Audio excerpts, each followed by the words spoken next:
tell you about the three most important things you need to know when you're coming up on Social Security age. Number one, the most important thing that you can actually do is figure out what your income is going to be in retirement. This is not only going to affect your Social Security taxation, but it's also going to affect your Medicare Part B premiums. There's legislation to either help or hurt, depending on which way they go, in right now to try to help us get this benefit better to you. Number two, the second most important thing is timing. Timing in your retirement is crucial. If you're in the 5 years prior to your retirement age or 5 years after, you are in what we as financial advisors call the retirement red zone. If you're in that red zone and you suffer a big loss or a big gain, how you actually claim those, how you actually pull those out in retirement, because let's face it, it's all about income. It's not about how much cash you have in the bank, it's how much income you can glean from that cash. So to understand what Social Security's role in that is to make sure that you have the ability to pull from Social Security and do it properly at what timing. Obviously, we know the earliest age that you can pull it is 62. Then you have your full retirement age. And what gets very confusing is when you're talking to Social Security is full retirement age is different than max retirement age. Full retirement age might be 67, might be 66 in some months, depending on when you were born.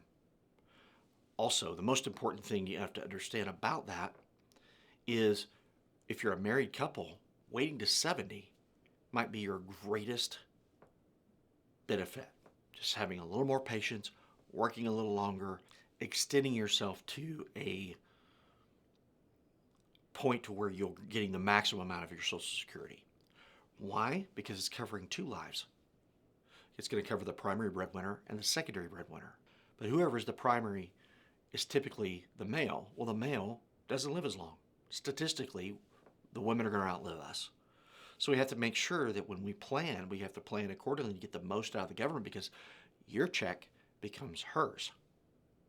Or vice versa, if the roles are reversed or there's a premature death or something of that nature.